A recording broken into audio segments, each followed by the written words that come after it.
Hello there, and welcome to the third series of Uncut with Gina and Sukhdev. Very, very excited to introduce our guest today, who is a really good friend and an amazing lady. I'm going to share her bio before we start our conversation. Samantha Layzell is fully invested in personal development and enlightened leadership after creating a healing path from the extreme challenges of her early life through compassionate self-healing to become the successful leader she is today.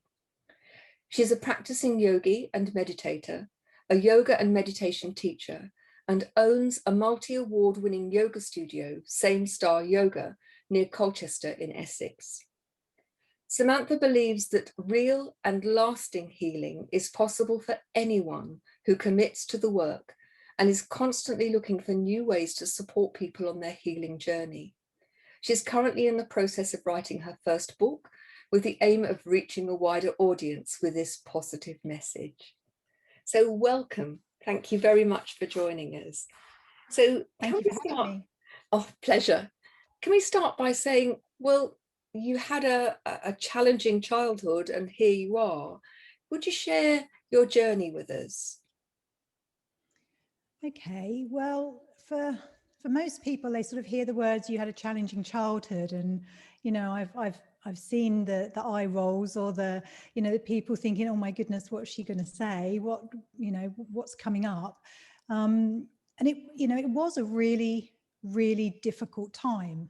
I was adopted when I was first born, 6 months old, into a family where I didn't really belong, and the people who were charged with looking after me in the adoption weren't capable of the kind of love and consideration and respect of the children in their care that one would hope for.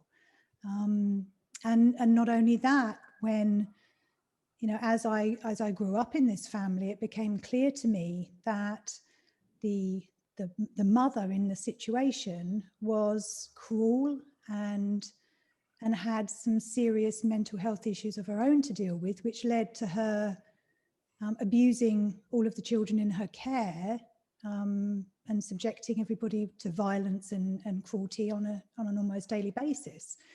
And this went on for the whole of my childhood until I was 15, about 15 years old, when I called in the authorities and things started to slowly change. I think it would be worth sharing with our audience the magnitude of the level of abuse that you and your adopted brothers and the foster children within her care were subjected to, in that I believe that your adopted mother was eventually taken to court for her behaviour. Yes, she was, yes.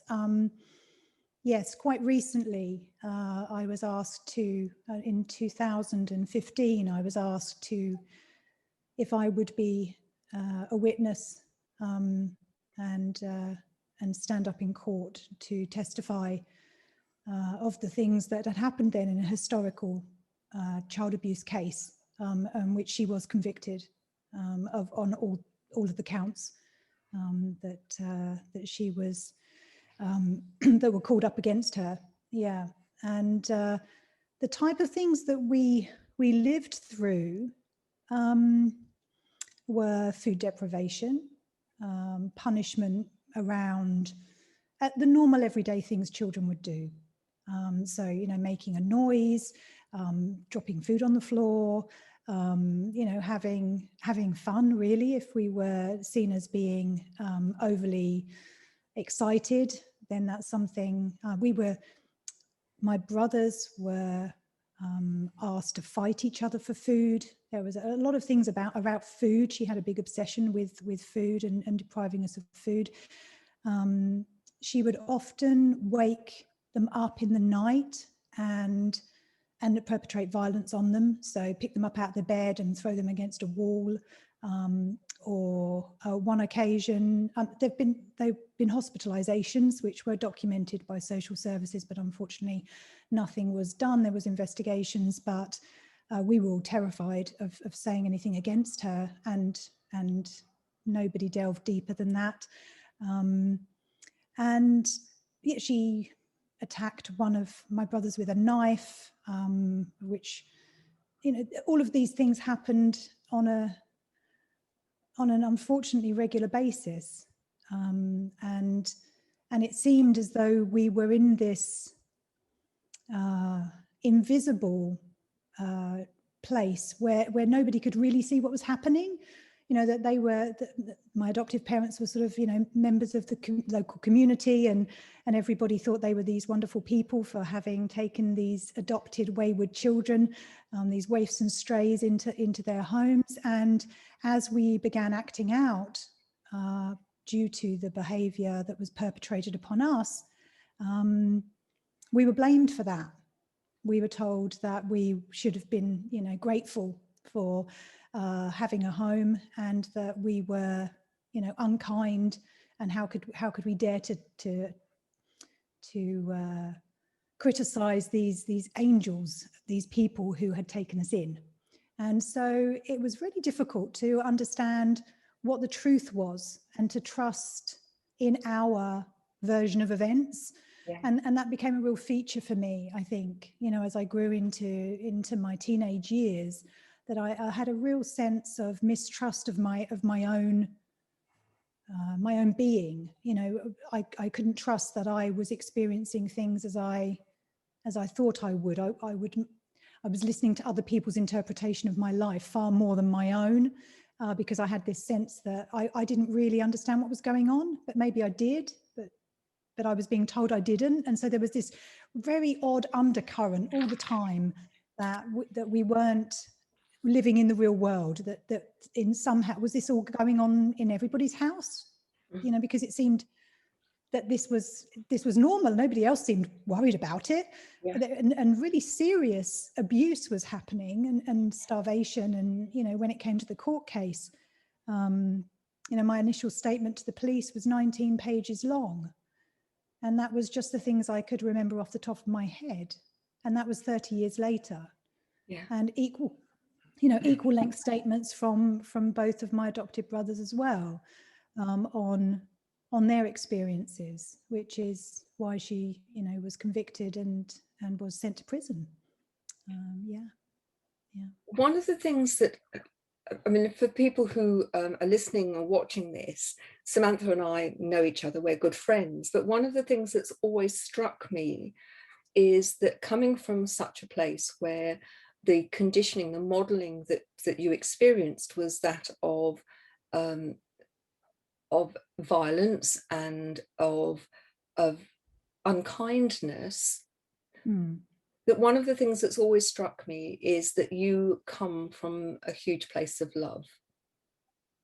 And I think it would be really helpful for people who are listening to this to have a sense of how on earth do you survive that sort of situation and come out of that as such a loving and forgiving person whose focus is about helping other people to heal too.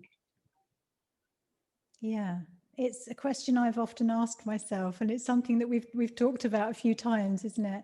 I made a choice really early on, and I stuck to it. You know, I chose again and again and again love.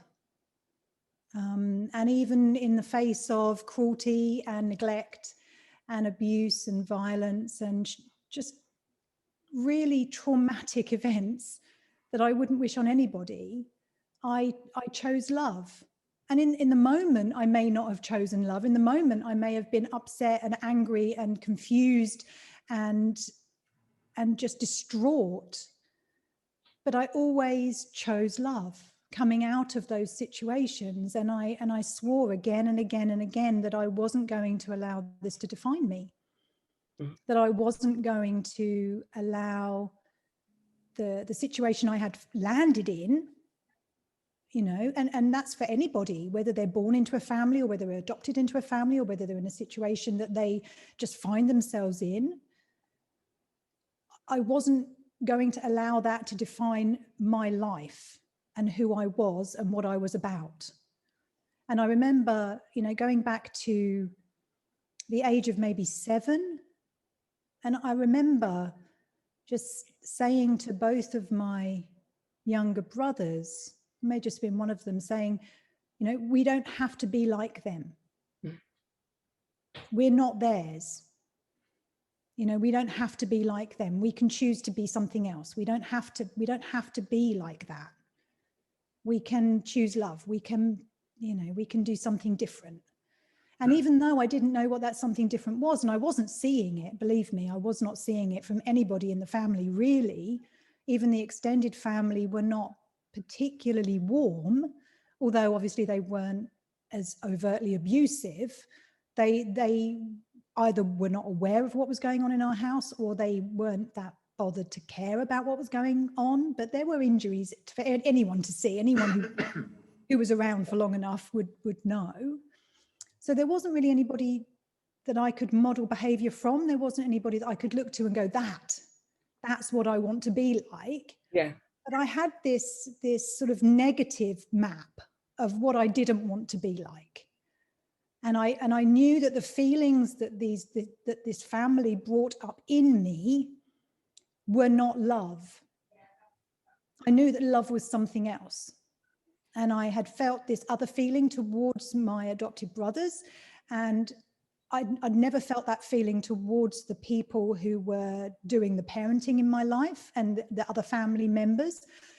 And I knew that there was this thing called love, but I knew it wasn't what they were showing me, and I knew it wasn't what I felt for them. Yeah. And so I just tried to encourage that feeling and notice when it came up. And there were periods in my life when I completely forgot about that. Believe me, it's not like I've always, you know, been on the path and been dead set on this. But every time I came to that realization that actually, what's my driving force? What's my motivation here? How can I make this situation better for myself? How can I take more responsibility for what's going on in my life? It was always a choice about love. Yeah. And it was always about a softening and a nurturing and compassion for the experience I was having and the experience that others are having, rather than shaming or being judgmental or, you know, anything like that. And so, and that's how I just, you know, I knew that love was the answer. I don't know how I knew love was the answer, but I knew it was. And so I've kept that thread and woven it through. And that's become very evident through our from our association. I'd like to move on, if we may, because you talk about doing the inner work, you know, and understand that you come from such a traumatic situation. You moving to where you are now did not happen either overnight or without an enormous amount of inner work. What for you started that journey, and what has the journey entailed, really? Well, that's interesting, isn't it? Because everybody has a different mechanism for kind of waking up to the situation they're in. And I think, you know, anybody who has experienced sustained difficulty has a way of coping with it in their life. And, you know, to a greater or lesser extent, they're kind of, you know, they're living with it. Yeah. And it's only when there's something that comes up that pushes you out of that you feel like, oh, actually, I think I need to deal with this. I think you know, this is not healthy. There's something coming up. And for many, many years, you know, I went through relationships and, you know, and work life and friends, you know, around, and, you know, had a relatively happy life, but there's always been things that have tripped me up. And it was really how I was relating to my children and the atmosphere that I was looking to create in my home, but seemed incapable of achieving, that actually kind of woke me up out of my comfort. And I realized, actually, I really need to do some serious work here. And it's my responsibility. It's not anyone else's. Okay, these things happened to me. I'm not responsible for that. You know, clearly somebody else was responsible, because the justice system have said, you know, she was. And even though we weren't listened to back then, you know, that has helped with that kind of validation now. It was the effect it was having on the people around me as I was triggered by the traumatic events, my behaviors that came up because I was being triggered, that I felt completely as a sort of a bystander to them. I could almost watch myself behaving in a way that I felt was appalling, but I seemed not to be able to do anything about it. And this had come up for me again and again as I'd gone through these, you know, different scenarios with friendships, or, you know, through marriage breakdowns, or through work situations, things that had come up, and I felt powerless to resolve my behavior. And then I stopped blaming other people, stopped expecting the world to heal me, and took responsibility for myself. And then over the course of many years of different types of therapies and different yoga practices, meditation techniques, all sorts of different things I've combined together. And it's hard work. It's not something that happens overnight, but you have to keep applying them and keep, again, choosing. I'm going to choose to do this. I'm going to choose to change. I'm going to choose to take responsibility, and I'm going to be the agent of my own better behavior. It's down to me. And when I started doing that, and I think, you know, for me, it was the way I've got 3 daughters and a stepdaughter, so 4 daughters now.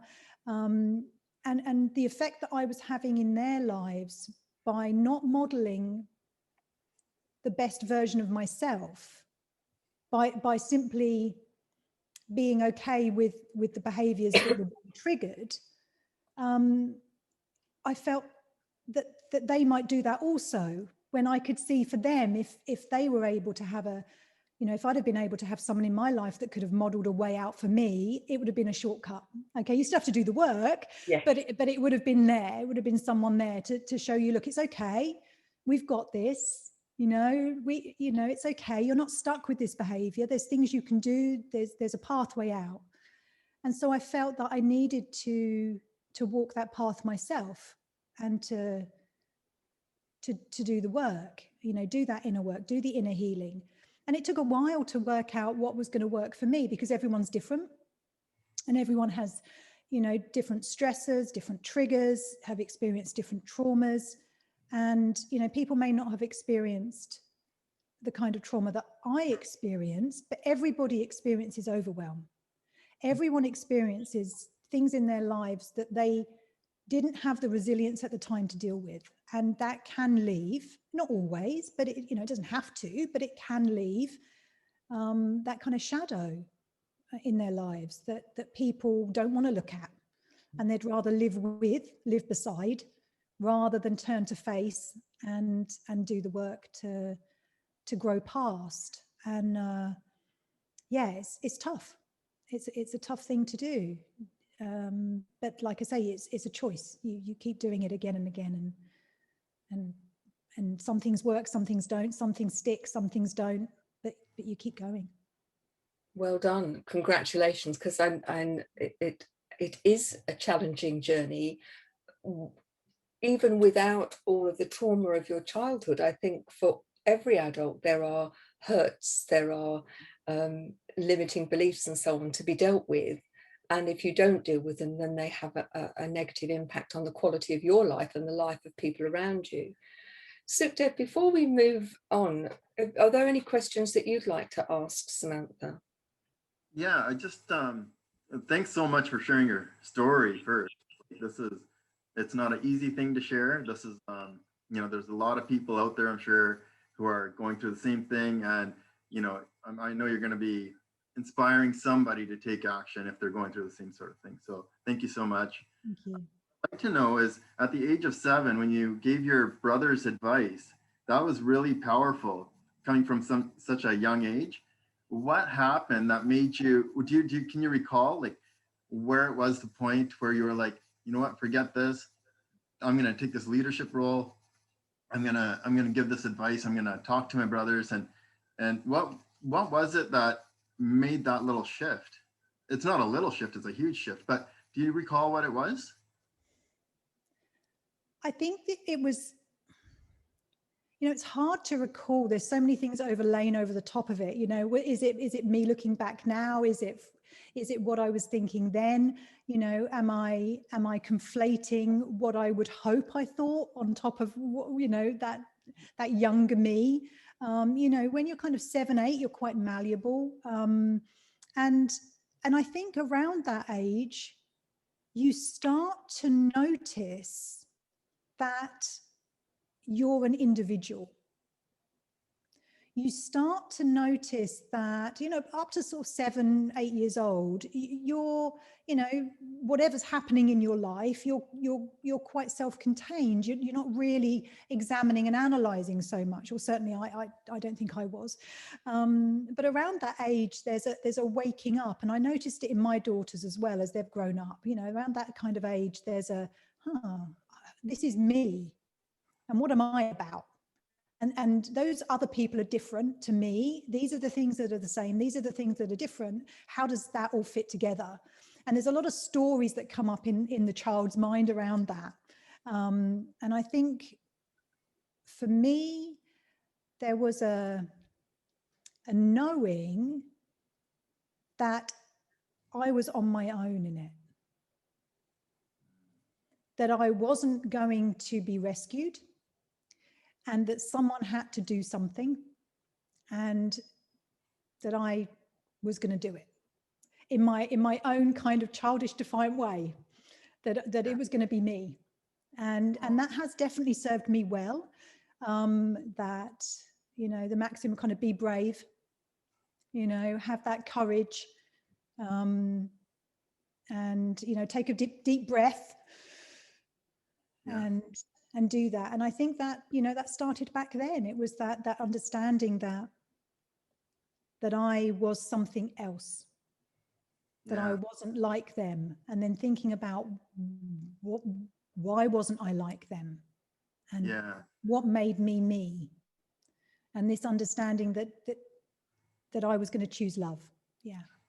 And then at 15, you called the authorities. I did, yes. Yeah. So that would have been, you know, I'm sure it wasn't like, you know what, on this day I'm just going to pick up the phone and I'm going to phone. It was like a gradual leading into that place where you're like, you know what, these people are supposed to be my parents and taking care of me. So it's still, when they're supposed to be your parents, you have almost like a natural loyalty because they're supposed to be a parent, right? So yes. I'm sure it's easy to just pick up the phone and report. How, if somebody is out there facing the same sort of challenges, what sort of advice would you have for them to let them know that it is okay, and to, you know, like, can you remember what it was like and maybe explain and walk through a little bit? Oh yeah, definitely. I can definitely remember what that was like. And I just want to say that it wasn't the first time I'd said something. You know, I told teachers that things were bad at home, and that it was my brothers that mainly got the violence.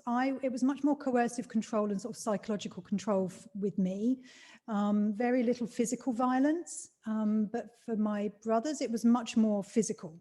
And I had told teachers, and I had told friends, parents, that things were bad at home, and that my brothers got beat up and things like that, and that there wasn't enough food and things like that. But of course, they knew my parents and dismissed what we said. And my brothers had also said things to people. But again, it was that guise of, you know, well, you should be lucky. You know, you think yourself lucky. Why would you say these things about these lovely people?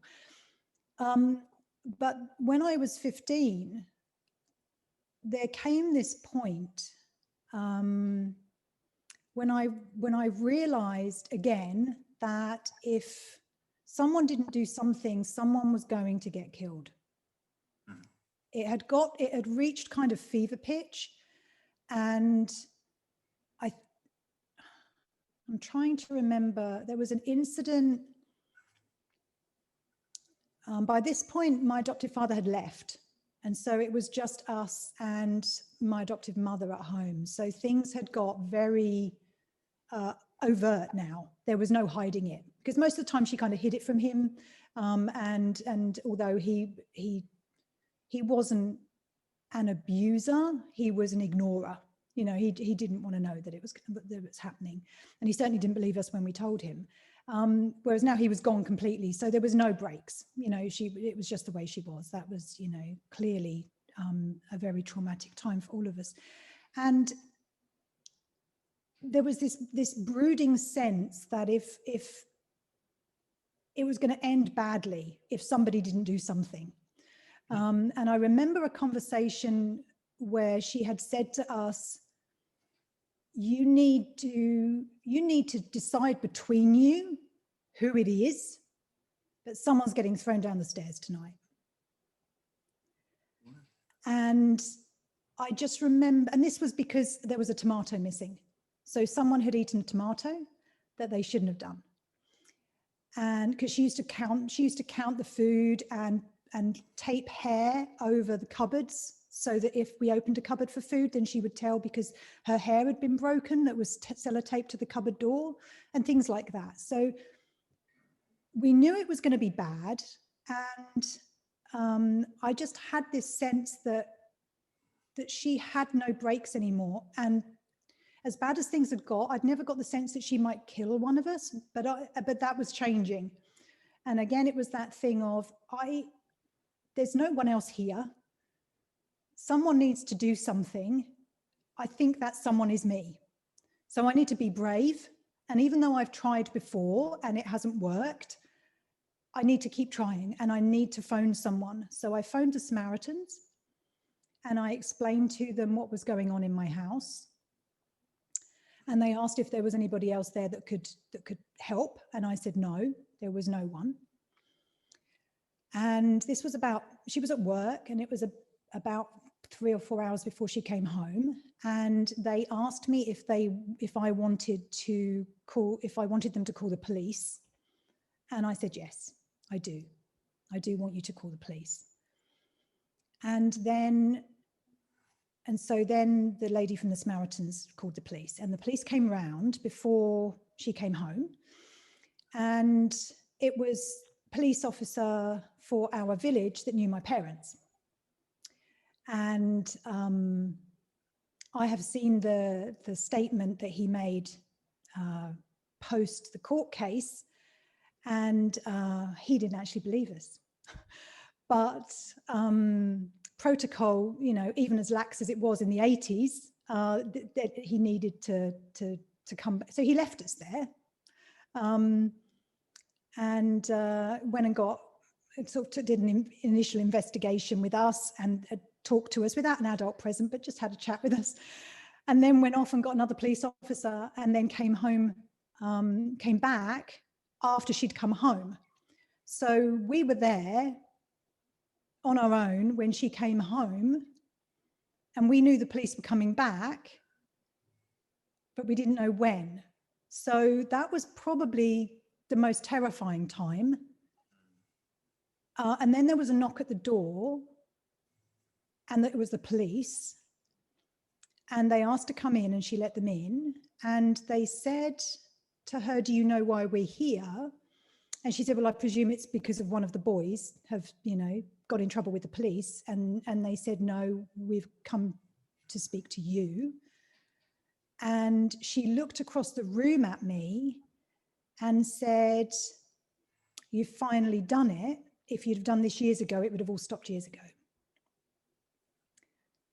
And then they took us into another room without an adult present and interviewed us, and then interviewed her.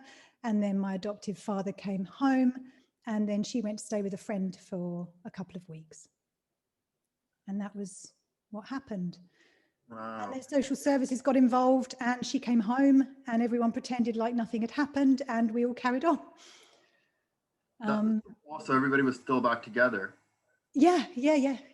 Even though, even though they knew what had happened, and social services were involved, and they knew there were non-accidental injuries. I mean, I've seen all the reports since the court case, because they had to release all the medical records and all of the social services records, because social services have been involved in our family for a long time, because not only did they adopt the three of us, but they were also foster parents. So they fostered children on placement from abusive backgrounds. It beggars belief. For me, you have in the abuse from your adoptive parents, and then there's the institutional abuse.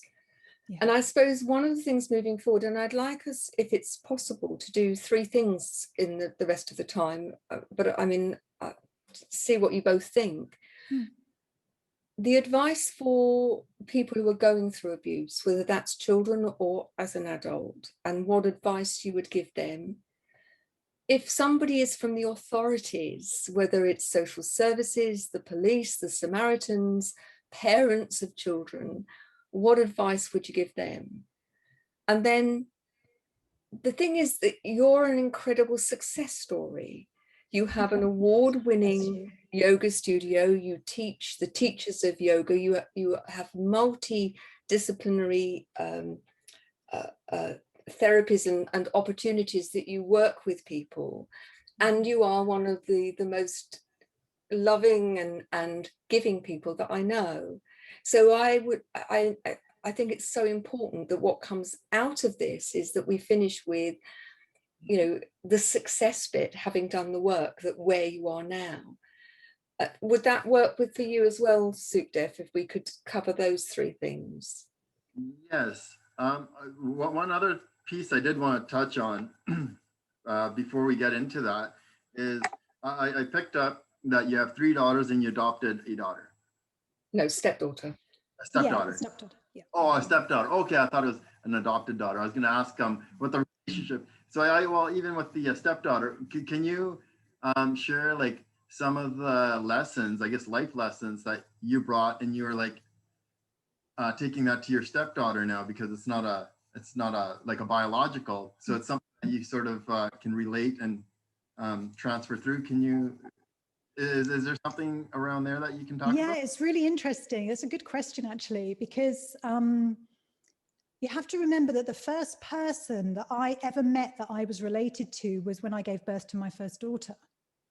I had never met anyone that I was related to before then. So the world for me is actually much more full of people that I am not biologically related to than people I am biologically related to. And I had to kind of produce them. I did find my biological mum, and we actually have a great relationship. I'm really fortunate that I found her when I was in my mid-20s, and we have a lovely relationship. But that's a whole other story and a whole other episode. So that's good. Yeah, but in terms of how I relate to people, I think, you know, one of the things that wasn't there for me was a respect for who I was, you know, and I think a lot of the violence and the frustration from my adoptive mother was around the fact that we were not what she wanted us to be.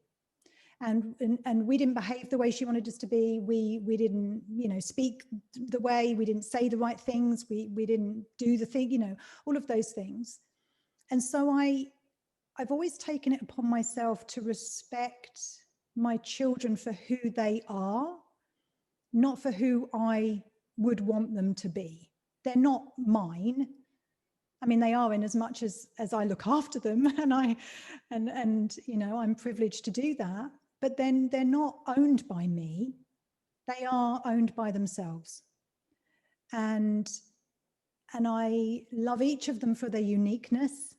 And I have 4 amazing you know, daughters to look over, you know, look after and watch over and help and give advice to when they ask for it. But I'm not planning their futures for them. And I think that's really important, is to not, I don't expect them to do what I want them to do. You know, I can help them to make more skillful choices if they would like to. And I can keep them safe when they're small. And as they grow up, teach them to have respect for themselves by showing respect towards them. And I think that was a big piece that was missing for me. I went through many years of where I had absolutely no respect for myself, and I allowed other people to treat me as though I was worthless because I had no respect for myself, and I didn't trust my own opinion of myself because I hadn't been shown that. Yeah. So I hope in instilling that sense of wholeness and respect, and that I trust them. I trust them implicitly to be themselves. And I tell them that, you know, you've got this. You know, I trust that you're making the right decisions. I'm here if you want me to help you, but I trust you. And that helps them to trust themselves, I think. Yeah. I hope that's answered your question. It's a great bit of advice, I have to say. So we've in the UK, I was listening to a news thing today that was saying that post-lockdown, they are experiencing a huge rise in the number of children who are going back into school, and wives going back into work, generally wives and children, although there are some men who are abused. I'm not saying that there aren't, but there's a huge increase in the number of children who've been experiencing abuse. Yes. What would you say to them? Obviously, if they're little, they're not likely to listen, but teenagers may very well listen to this or watch this. What would you say? Hold on. Hold on. Because nothing is forever. And this will change. You know, hold on with everything you've got. And don't believe that you're not worthy of love and respect. You are. You're unfortunately in a position right now where you're not able to receive that from the people around you. But that will come. It will come. And things will change. And everything you're learning now, everything that you're going through now will be so different to what you'll experience in the future. So hold on. Brilliant. Thank you. And what about for the authorities? Because in many ways, for me, that's the thing. Those of you that have listened know that I was a head teacher, a principal for 21 years, and so dealt with young people who were reporting abuse. And it was something that was taken so seriously. And when I heard your story, and found that you were abused time and time again by the very people who are there supposed to be protecting you, what's the message that you'd like to give them? And I don't mean looking back, but I mean in terms of them looking forward to perhaps doing things so children don't go through what you and your brothers went through. Yes, well, I think it's almost impossible to stop all abuse before it happens, unfortunately, because so much of it is unseen and so much of it is in places that you wouldn't expect. You know, if you looked at my family growing up, we were affluent, we were in a nice neighborhood, we lived in a village. We went to a comprehensive school, but a nice school. They had good friends. We weren't ostracized. We had new clothes. Christmas tree went up and all of that sort of stuff. It's not the places that you are thinking of looking that you need to only look. So what I mean is there are places where it's obvious that the abuse may happen. You know, if there's addiction, or there's a history of violence, or there's been problems with family over many years, then they're the obvious places that attention needs to be given, and those people need to be supported so that the cycle can be broken.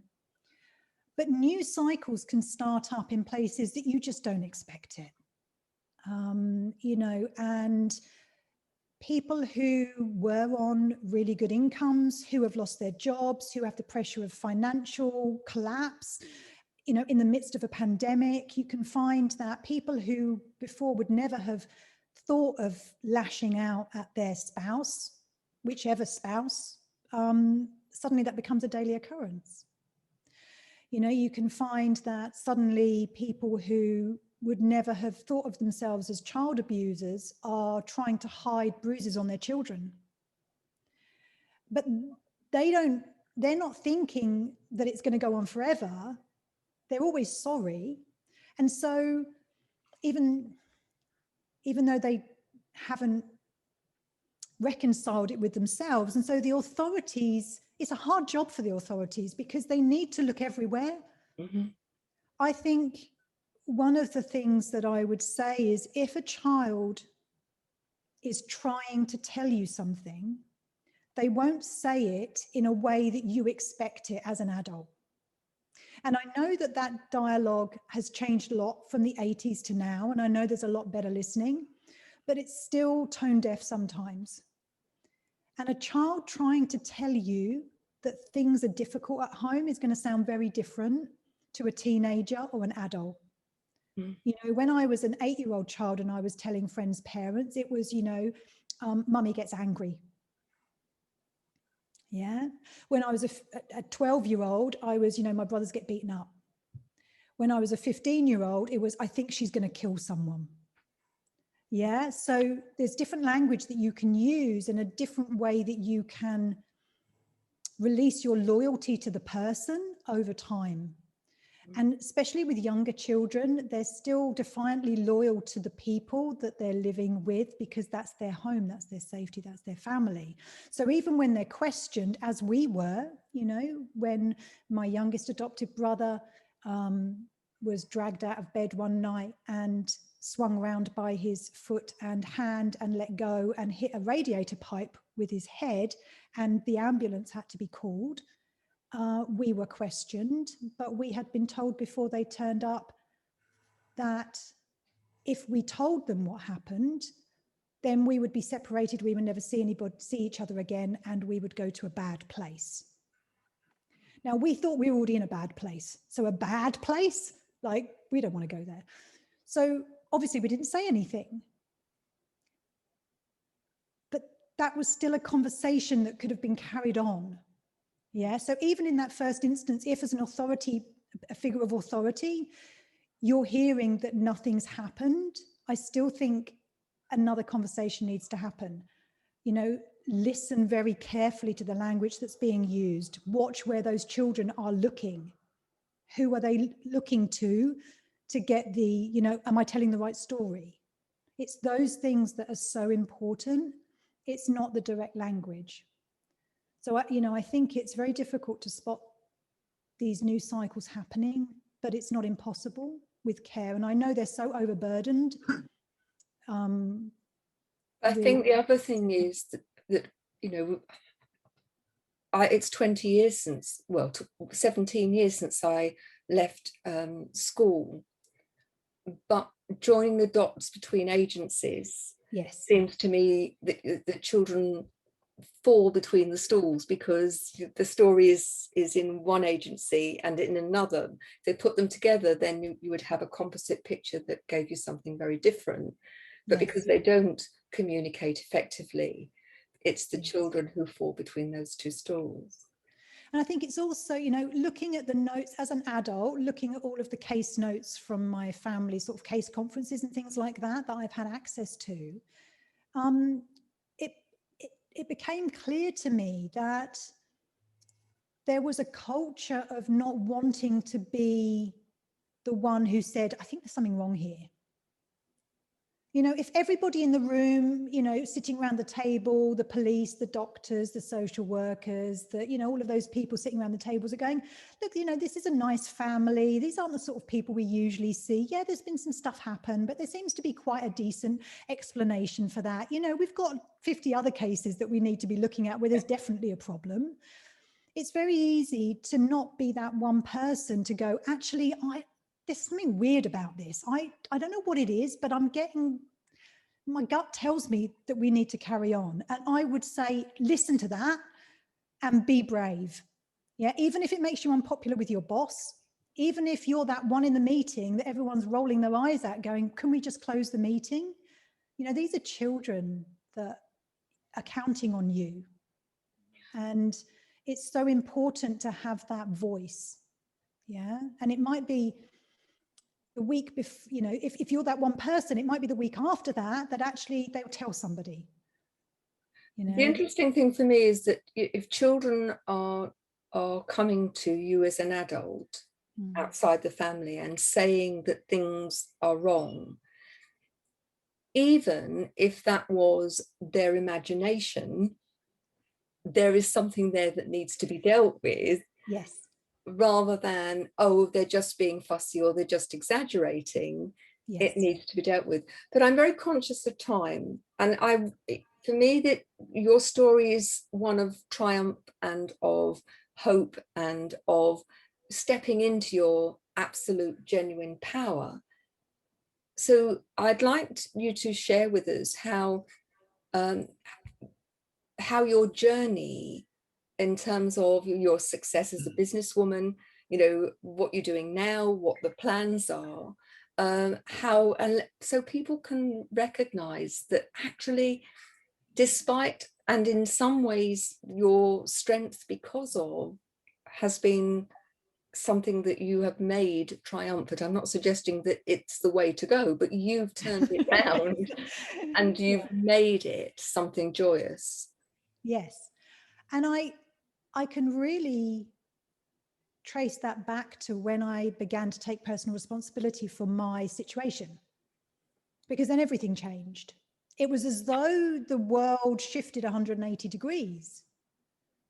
And suddenly I saw that actually it was up to me again. You know, there was no one else that was going to do it. It was that thing again of, oh, it's me. I'm the one that I've been waiting to do something. Okay, all right, let's do it. And that sense that I was able to make changes, small changes to begin with, to my behavior, to the way I interacted with the world, to the kinds of things I would spend my time doing, and the kind of things that I would tolerate in my life. And over time, those things change, and some people fall away because suddenly you're not the person that they resonate with anymore, and you have to accept that, and that's okay, and move forward and find new groups of people to be with. And, you know, I've got some friends that have stuck by me all the way through. I've got others that haven't, and that's okay too. You know, that happens, relationships change. But I think not being too stuck in what you're doing. I've always done the work without expecting to get anywhere in particular. And I still don't know exactly where I'm going. I know the next step, which is incredibly exciting, but I'm not fixed on what the goal is, other than to live a wholly integrated and loving life and say yes to the opportunities. And so as I've gone along the path, things have come up for me that have challenged me. So I've done quite a lot of the work, and then there was the court case, which was 2.5 years of real difficulty, you know, really gritty stuff, dealing with all of that. But it gave me what I call this post-traumatic rebound. So it forced me to do a lot of work that I hadn't really wanted to do, because it was painful and a bit ugly, and it wasn't pretty, and I'd rather not, if you don't mind. But it forces you. I had to, because there was no way through it but through it. And so I did, and I dealt with a lot of the stuff that had come up, and I employed a lot of forgiveness which was a big eye-opener for me, that forgiveness was a really powerful tool. It wasn't just a forgetting what happened or letting people off or trying to make other people like you more or more comfortable with the situation. It was a genuine action that I could employ to release myself from the situation, from people. And that was a real wake-up moment that again, this was something that I could do for myself. And so this deep compassion that I was employing for me, not for other people. I'd always been quite good at being compassionate to other people, but for myself, for what I'd been through, for my healing journey. And so the first big challenge I had was going away on retreat by myself. And this situation came up, the universe kind of plonked it in my lap and said, would you, this retreat came up, and I thought, well, I can't really afford it. I really feel like I need to be on it. They do these half-price places for people in need.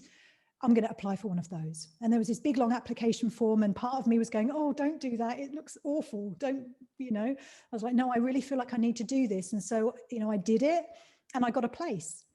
And I could just afford it. And so I went and did this 10-day retreat that was beautiful, and a lot of loving, nourishing practices, gave me time. And it came just after the court case finished. So it was time for me to reflect. And that was a big challenge for me, to put aside my anxieties and step into this unknown. And it kind of gave me a pattern then. Okay, so when things feel scary, that's not necessarily a bad thing. Okay, so, as this retreat felt really scary, but actually it was really good for me. So when things come up and my initial reaction is, oh, I don't think I can do that, it feels beyond my capacity, just check in. Is it beyond your capacity because it will be too stressful and you haven't done it yet and it's not familiar? Or does it, is it overwhelming because you don't have the right tools? Or is it dangerous? And if it's not actually dangerous, then I can find the right tools. I've got people I can ask, and I can grow to fulfill the capacity. And then I, build the resilience, and then I can do it. And so I've employed this again and again and again around, self-acceptance. This is who I am. This is how I behave. I can make changes to that. I can notice my behavior when I'm triggered by things, and other people then have to deal with me dealing with things. Can I make that easier on everyone just by dealing with it? Rather than everyone else dealing with it all the time, can I just deal with it once or twice and actually resolve it? And so then free up everyone else's time as well as my own. And then I don't have to say sorry for everything all the time. That's a big time saver. And then it just keep repeating that again and again. And obviously the situations are different that come up. And so then I had this, one of the big things was putting myself out there in the yoga community and teaching my own classes, and then, collaborating with other teachers. And I'm hugely thankful that I collaborate with this amazing teacher, Faye Richies, who I own the studio with. And we've been collaborating for a couple of years now, and that's an incredibly amazing relationship, one that I would never have been able to sustain had I have not done the work, because I was basically mistrustful of all women. I was not able to sustain a peer-to-peer equal relationship with women because of the trauma that I had experienced at the hands of a woman. So I always had this big problem about women. And in fact, the only women that were in my life were the girlfriends or wives of men that I was friends with. Yeah, there were no just random women that I was friends with, because I always had to have someone else's trust and kind of, okay, yeah, this is a good one. She'll be, you can trust this one. And so it wasn't until I was in my 40s really that I made some friends that I made, that I was really proud of. and obviously, Gina, you're one of them. But it's been amazing, you know, even in my 40s, to be able to change that story that I had told myself. And it was a mechanism that had kept me safe when I was younger, but it had outgrown its usefulness and was in fact impacting on my ability to have a whole life and be able to trust people. So rather than expecting the world to change for me, I took that apart with compassion and accepted that that was part of me that I needed to work on, and I did the work. And then I have this amazing collaboration where I have a business partner who, you know, we think with the same brain. It's incredible what we've created. And we're about to step into another amazing opportunity and creation with a much bigger studio, and yeah, and everything that will come with that. You know, very exciting times ahead, which is, as we're expanding and taking on this incredible opportunity. Again, it's that feeling of there's some terror that comes up. But what is that around? You know, is it around because it's unfamiliar? Is it because it's a bit exciting? Is it dangerous? No, it's not dangerous. And so as long as it's not dangerous, I can grow to deal with the rest. And so that piece around my patterning has grown to inform, you know, everything that I've grown and that I've been able to step into. And it's been, you know, I look back and it seems like it's a very long journey, but every single step was needed. Every single step along the way was needed to be where I am now. And if I can help other people in any way to validate their own experience and to feel heard, and to know that however they show up, wherever they are on their journey, that I see them and that they're welcome and that there's a place for them here. I think I've done my job, you know. I believe in full inclusivity, and it's not about, you know, whether your trauma's as big as mine or how many traumas you've experienced, or, you know, or what you've done about it so far. You know, if you're somebody who genuinely would like to change your own behaviors for the benefit of yourself and the others around you in any way, then I'm up for helping with that. I'm going to have to draw this to a close. It's been an incredibly powerful session, hasn't it, Sukhdev? Yes, it has. I have to know something though before we go. And the audience probably wants to know too. When your adopted mom looked at you and said, "You finally did it. If you would have done this a long time ago, it would have stopped then." Did it stop? Yes. Good. And also the mental illness piece, because we don't want to just say it was a mental illness, blow that out. Did they diagnose what it was and what she was diagnosed with or anything? Is there? She has no diagnosis as far as I'm aware. I mean, clearly there was some significant things going on for her, but in her defense, in the court case, she offered no mitigation. Okay. So her defense lawyer didn't offer any mitigation of mental health or anything like that. So, you know, that's my interpretation of the fact that her behavior was so extreme, and so far beyond the bounds of anything I've experienced with anybody else, that there clearly was something not right there. But I don't know what. And you know, that's. So if there's anybody out there who notices any kind of mental illness, something's not seeming normal, go and reach out and get that help just to be safe. Yes, absolutely. Absolutely. If you realize that your behavior is causing harm to others in any way, please do get help for that. There are people who can help you. There are people who will be non-judgmental and want to support you in that. So please do. Yeah. the quality of life will be improved in many levels, for yourself, for whoever's around you. And it's just, if anybody needs it out there, go get your help. Absolutely. And may I just add that, even through all of this, I genuinely hold a deep compassion for her. I have relinquished my need for any vengeance or retaliation or anything. I feel deeply compassionate for the experience that she's had in her life. And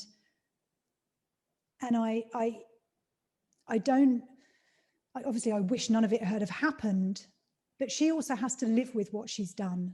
And I don't know how I would do that.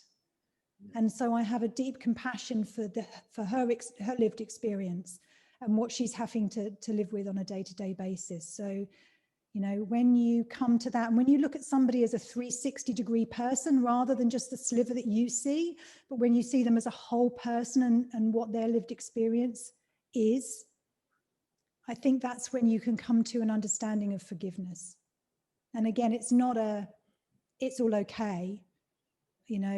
Nothing bad happened. It did, but it's still that sense of humanness. And none of us are perfect, and we all make mistakes of, small or big. But there is a way through it, and there is a place of compassion that you can find for people. Yeah. What strikes me, Samantha, as we bring this to a close is the power of forgiveness. It's not about condoning, it's not about forgetting, No. but in that act of forgiveness and that act of compassion, you're giving you the freedom to live the life of a quality of life, which, as we started off this interview, it comes from a place of love rather than a place of bitterness and anger. And ultimately, that's the gift you give yourself, isn't it? Yes. Where can people find you? Because I'm sure there'll be people who will want to get in touch, and certainly people who want to read your book that I keep nagging you to get out. Yes, it's coming. My yoga studio is called Same Star Yoga. They can find me on Facebook as Same Star Yoga, Instagram Same Star Yoga. We have a YouTube channel. If you search Same Star Yoga, you'll see my yoga and meditation on there. We have on-demand classes that you can watch at your own leisure. We have at the moment live stream and online classes. And as soon as we're able, we'll be back in the studio with in-person classes. I hold courses and workshops, and we're moving into a much bigger space in the autumn of this year in a new purpose-built studio just down the road from where we are at the moment in Dedham, near Colchester. So please do come and look us up. And you teach yoga teachers how to be incredible yoga teachers.